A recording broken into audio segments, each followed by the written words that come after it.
Hello friends, hopefully आप सभी लोग अच्छे होंगे।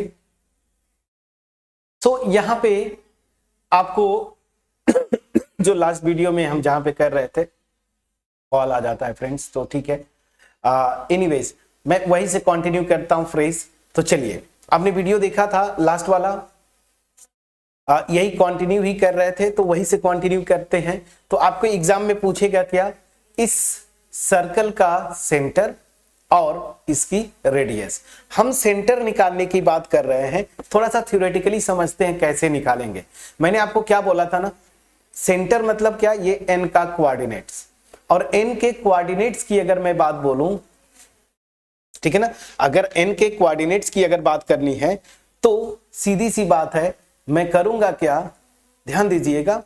यहां पे ये जो स्ट्रेट लाइन Cn है ना, अगर मैं इसका इक्वेशन निकालूं सिमेट्रिकल फॉर्म में, तो वहां से n का कोऑर्डिनेट्स r के टर्म में, याद करिए हम लोग जनरल पॉइंट का कोऑर्डिनेट्स निकालते थे, वो निकाल लूंगा। अब चूंकि ये पॉइंट n इस प्लेन पे लाई करता है, इस पे रख दूंगा, तो यहां से r की वैल्यू आ जाएगी, और r की वैल्यू आते ही हम ये सेंटर निकाल लेंगे, ठीक है ना। तो चलिए कैसे करेंगे। अब ये इंपॉर्टेंट क्या है, हमारे पास चैलेंज जो है सेंटर सॉरी ये स्ट्रेट लाइन Cn का इक्वेशन निकालना। अब जरा यहां पे फोकस करिए, ये जो प्लेन है फ्रेंड्स ना, इसी पे तो परपेंडिकुलर ड्रॉप किया है आपने। मान लीजिए प्लेन का जो एक्चुअल नॉर्मल है ना, वो ये है, ऐसे ये नॉर्मल है प्लेन का, और नॉर्मल है ये प्लेन का। तो ये जो प्लेन का नॉर्मल है, इसकी डायरेक्शन रेशियोज क्या होंगी, यहां प्लेन के इक्वेशन से देखिए, ये L M और n हो जाएगी। मैं यहां पे मान के चल रहा हूं कि L M N जो है प्लेन के नॉर्मल की डायरेक्शन रेशियोज हैं। अगर कोसाइंस है तब भी फर्क नहीं पड़ता, आप कोसाइंस ले लीजिए, ठीक है। अब ध्यान दीजिए, चूंकि ये लाइन Cn इस प्लेन के परपेंडिकुलर है, तो ये जो नॉर्मल है इस प्लेन का ना, तो ये नॉर्मल और ये लाइन Cn ये दोनों पैरेलल होंगी, और पैरेलल होंगी मतलब क्या हुआ, दोनों की डायरेक्शन रेशियोज प्रोपोर्शनल होंगी। और प्रोपोर्शनल होंगी तो हम जनरली क्या करते हैं, जो अगर दो लाइंस पैरेलल हैं, एक लाइन का जो डायरेक्शन रेशियोज दिया है या कोसाइंस, दूसरी लाइन का भी वही ले लेते हैं। तो सीधी सी बात है कि यहां से आपका डायरेक्शन रेशियोज या cosines of line Cn R ये निकल गया। क्या होगा, यही होगा जो नॉर्मल प्लेन के जो नॉर्मल है ना, उसकी जो डायरेक्शन रेशियोज हैं, तो क्या हो जाएगा L M और क्या हो जाएंगी N। तो बस फ्रेंड्स, इस लाइन Cn का डायरेक्शन रेशियो पता चल गया, और ये लाइन इस पॉइंट से पास करती है, तो इसका इक्वेशन मैं निकाल लूंगा। So equation of line Cn, ठीक है ना, इज क्या हो जाएगा सिमेट्रिकल फॉर्म में। देखिए क्या था, x माइनस x1, x1 क्या है माइनस u, तो x माइनस x1 ये था ना, तो यहाँ पे जब x1 की जगह माइनस u रखेंगे तो माइनस माइनस प्लस हो जाएगा, तो क्या हो जाएगा x प्लस u। क्लियर है, चलिए बहुत बढ़िया।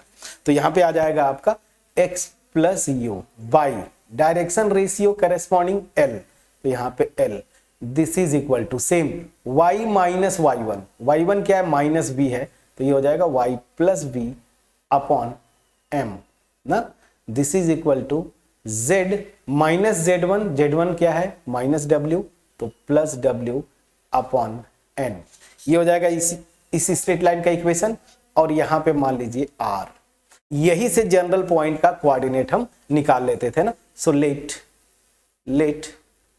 कोऑर्डिनेट्स ऑफ n b, क्या क्या है इसके कोऑर्डिनेट्स, यही से निकालिए। x कोऑर्डिनेट क्या हो जाएगा LR minus u, LR minus u, यहां से y coordinate MR minus v, और यहां से NR माइनस w। बस फ्रेंड्स, इसी को आप लिख लीजिए। इक्वेशन कुछ अगर लिखा है तो ठीक है, अदरवाइज मैं स्टार लिख देता हूं बस। अब अगर मैं देखिए L नोन है, U नोन है, मतलब L M N U V W सब नोन है, यहाँ पे अननोन क्वांटिटी क्या है R।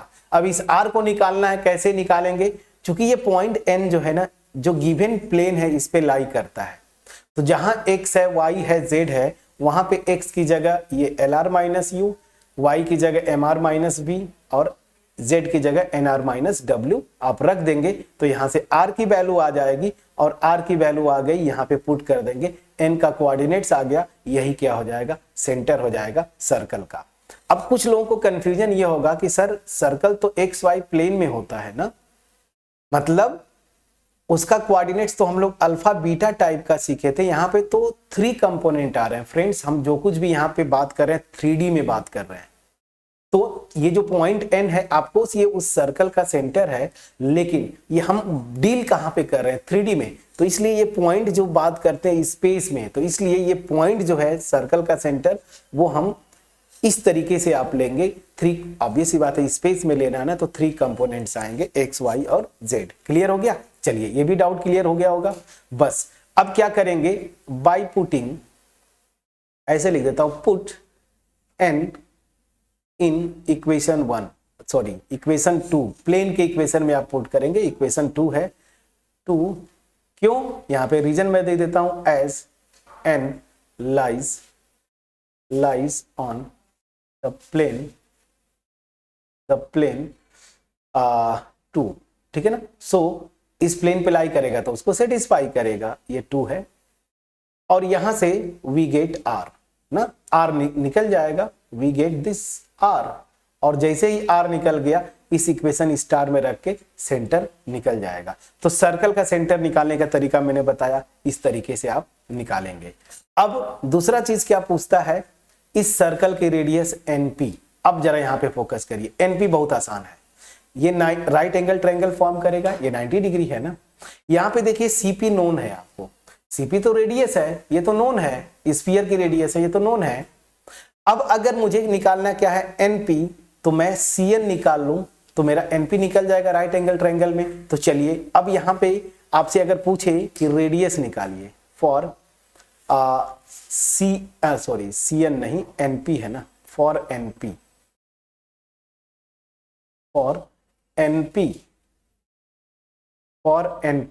NP क्या है, the radius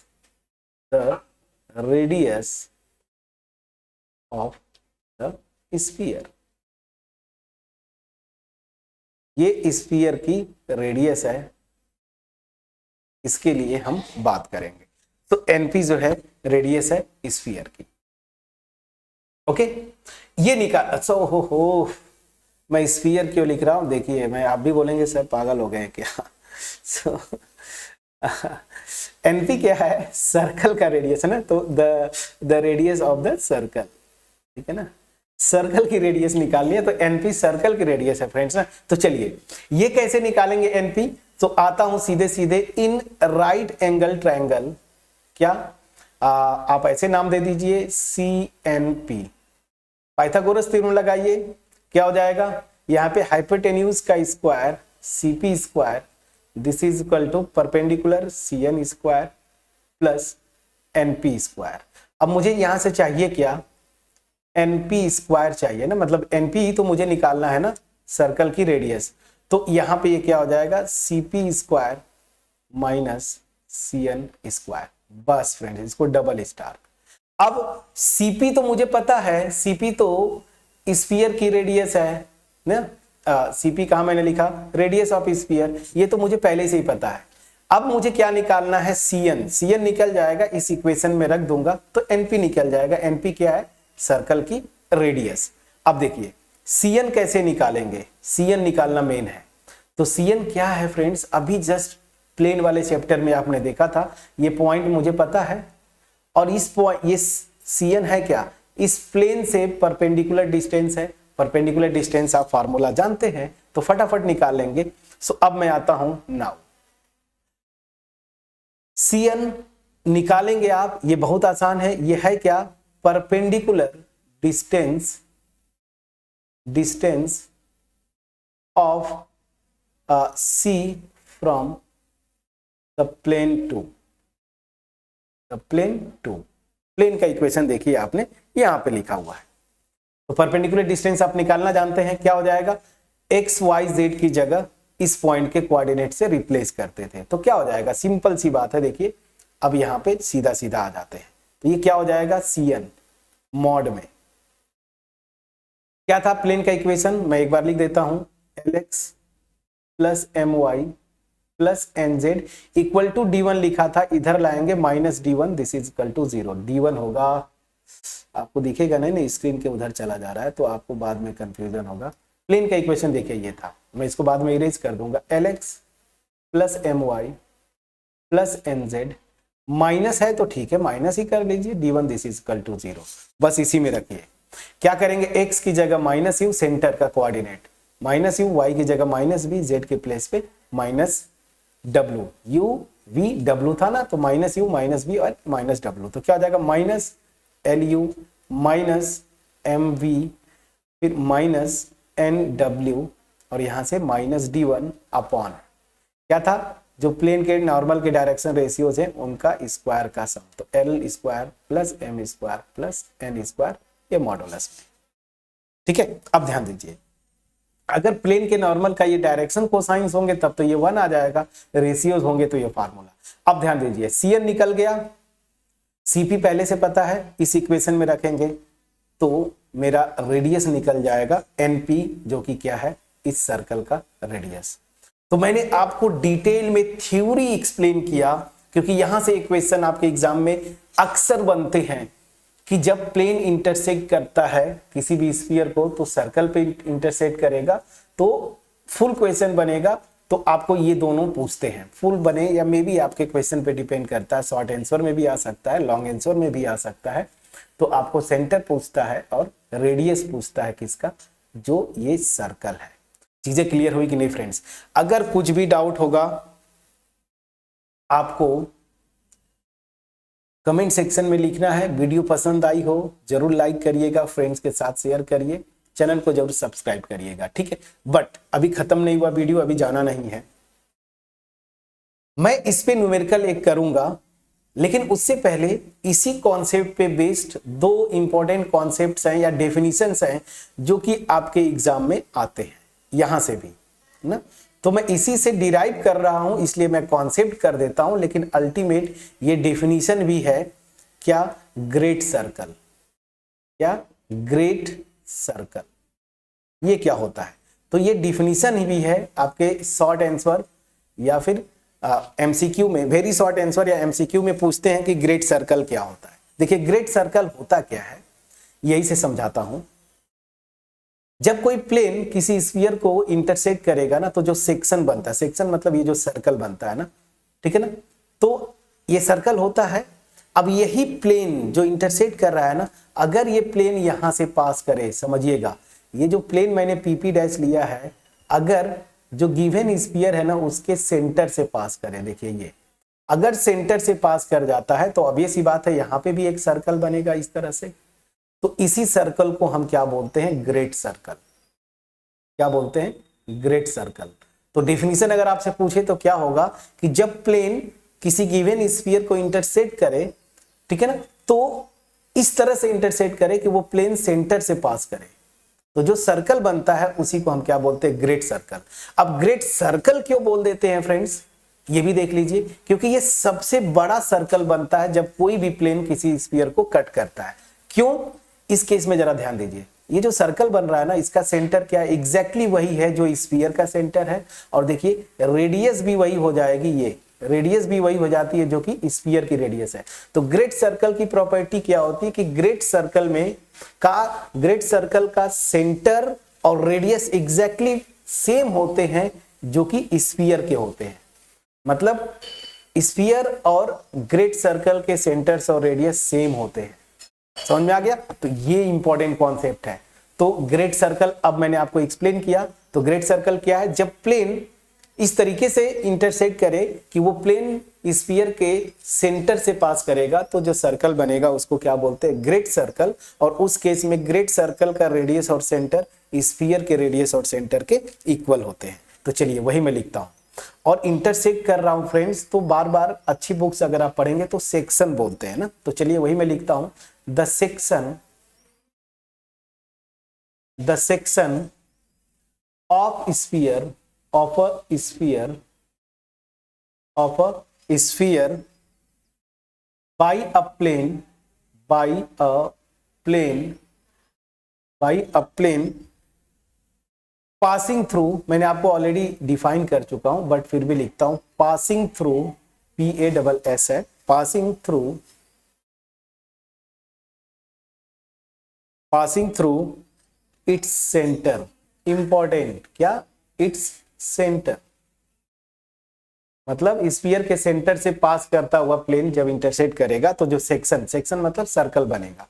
so centre is called, is called, is called a great circle, a great या द ग्रेट सर्कल, कोई दिक्कत नहीं है, द ग्रेट सर्कल, ये सबसे बड़ा सर्कल होता है, ठीक है ना, the great circle of the given sphere.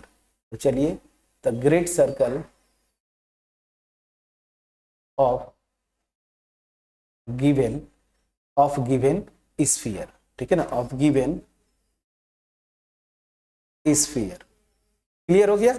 चलिए अब यहां पे नोट करके मैं लिख देता हूं, क्योंकि फर्स्ट पॉइंट कर रहा हूं तो नोट करके मैं लिखता हूं कि ग्रेट सर्कल के केस में ग्रेट सर्कल का सेंटर और रेडियस एग्जैक्टली सेम होता है गिवन स्फीयर के सेंटर और रेडियस के।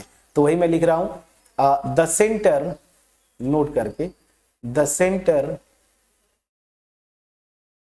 The centre and radius, and radius of great circle, of great circle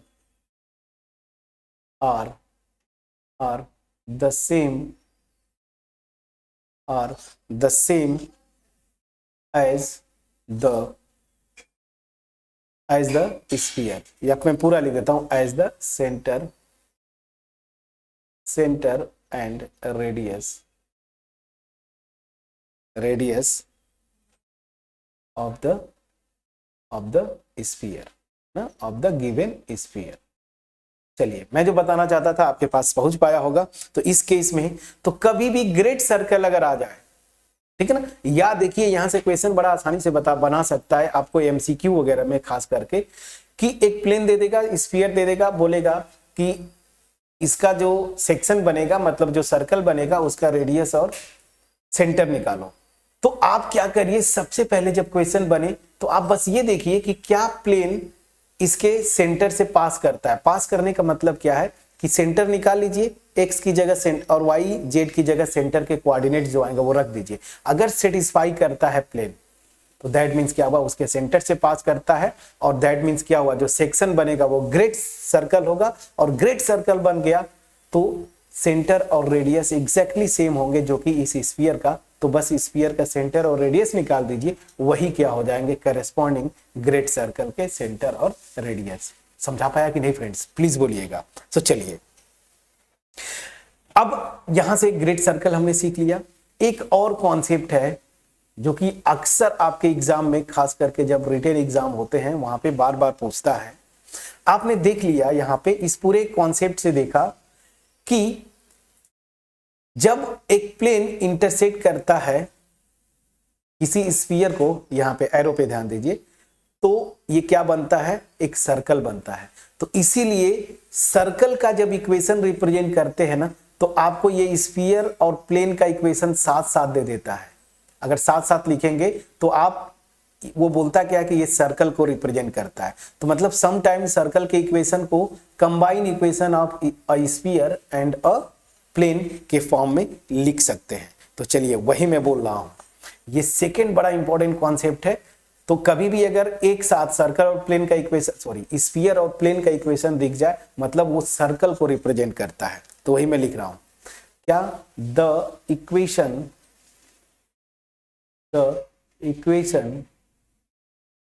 of a circle is given by the combined equation, the combined equation देखिए, ये x square plus y square plus z square plus 2ux plus 2vy plus 2wz plus d मान लीजिए equal to 0, ठीक है ना। और ऐसे करता है, ऐसे लिख देगा, सेमी कॉलन दे देगा, ठीक है ना। या फिर यहां पे लिख देता है एंड, या तो सेमी कॉलन लिखेगा या तो एंड लिखता है और उसके आगे प्लेन का इक्वेशन लिख देगा। तो Lx plus My plus Nz और मान लीजिए प्लस D1 लिख दिया, दिस इज इक्वल टू 0। तो ये प्लेन, ये स्फीयर एक दूसरे को इंटरसेक्ट करेंगे, क्या बनेगा? सर्कल। तो याद रखिए न्यूमेरिकल्स में ये भी करते हैं, क्वेश्चन में लिख देगा कि find the equation of sphere passing through the circle. अब सर्कल बोल के ये इक्वेशन लिख देगा। सो दैट मीन्स आपसे ये बोलना क्या चाहता है कि इस स्फीयर को ये प्लेन इंटरसेक्ट करता है, तो जो सर्कल बनता है उसी के बारे में बात करते हैं। तो इस पूरे चैप्टर में अब एक चीज आपको ध्यान देना कि सर्कल का जब भी इक्वेशन लिखेंगे ना तो ऐसे लिखते हैं, एक स्फीयर और एक प्लेन का इक्वेशन एक साथ। समझ में आ गया? सो नेक्स्ट अब वीडियो फ्रेंड्स, क्योंकि अब यहां पे अगर मैं करने लगूं तो फिर वीडियो का लेंथ बहुत बड़ा हो जाएगा, ठीक है ना। तो यहां पे जो लास्ट 2 वीडियोस में हमने सीखा, मतलब इस वीडियो के लेके और इसके जस्ट पिछली, intersection of a plane and a sphere, ये डिटेल में मैंने डिस्कस करने की कोशिश किया। मैंने थ्योरी से बताया कि कैसे आप निकालते हैं सर्कल का रेडियस और सेंटर, और फिर वहां से ग्रेट सर्कल क्या होता है, और combine equation of sphere and a plane represents a circle. So अब आपको क्या करना है, एक एग्जांपल, ठीक है ना, जहां पे मैं आपको बताऊंगा निकाल के, जो कि क्वेश्चंस बनते हैं अक्सर, कि एक प्लेन देगा, एक स्फीयर देगा, बोलेगा कि सर्कल का सेंटर और रेडियस निकालो, और ये बहुत कॉमन क्वेश्चन है, हर एक एग्जाम में आता है, ठीक है। सो मैंने हिंट दिया था, अब चलिए मैं होमवर्क देता हूं, इसी को आपको ट्राई करना है और इस एग्जाम्पल को मैं नेक्स्ट वीडियो में सॉल्व करूंगा। बट मैं आपसे एक्सपेक्ट करता हूं कि इस एग्जाम्पल को आप सॉल्व कर लेंगे। तो चलिए, क्वेश्चन क्या है, find the centre, find the centre and radius, find the centre and radius of the circle, of the circle, of the circle in which the sphere, in which the sphere x square plus y square plus z square minus 8x plus 4y plus 8z minus 45, this is equal to 0. Cut SUT, cut the plane x minus 2y plus 2z equal to 3, ठीक है ना। चलिए, तो question में दूसरा तरीका से लिख सकता था, simply find the centre and radius of the circle, और यहां पे ये दोनों इक्वेशन लिख देता। मैंने थोड़ा प्रॉपर लिख दिया क्योंकि जस्ट आपने सीखा ना, combine equation of a sphere and a plane represents a circle. तो एक तो ये हो गया, या तो सीधे सीधे बोलता है find the centre and radius of the circle, ये स्फीयर का इक्वेशन एंड ये प्लेन का इक्वेशन। तो एक बार इक्वेशन में मैच कर लेता हूं, x square plus y square plus z square minus 8x plus 4y plus 8z minus 45 equal to 0, plane का equation x minus 2y plus 2z equal to 3। So ये ठीक है फ्रेंड्स, अब इसको आप ट्राई करेंगे, और कैसे करना है सारी चीजें थ्योरी पोर्शन में मैंने एक एक को बता रखा है। सेंटर निकालना है कैसे निकालेंगे, रेडियस निकालना है कैसे निकालेंगे, ठीक है ना। तो दोनों मैं बता रखा हूं, इसलिए मैं आपको होमवर्क देता हूं कि आप इसको ट्राई करें। ये क्वेश्चंस बनते हैं फ्रेंड्स, ठीक है ना, बहुत इंपॉर्टेंट टॉपिक है। सो होपफुली ये जो कॉन्सेप्ट था, मैंने जो बताने की कोशिश की, आपके पास पहुंच पाया होगा। फिर भी कोई डाउट है कमेंट सेक्शन में जरूर लिखिएगा, बाद में कमेंट मत करिए फ्रेंड्स। जब मैं अगली टॉपिक स्टार्ट कर देता हूं या मे भी कुछ और टॉपिक पढ़ाने लगा तो आप कमेंट करते हैं कि सर समझ में नहीं आया, तो फिर वहां पे मैं वापस आके वीडियोस बनाना थोड़ा मुश्किल होता है। तो अगर अभी आपको डाउट है, आप कमेंट सेक्शन में लिख देते हैं, तो मैं वीडियोस के थ्रू मैं आपको सपोर्ट दे सकता हूं।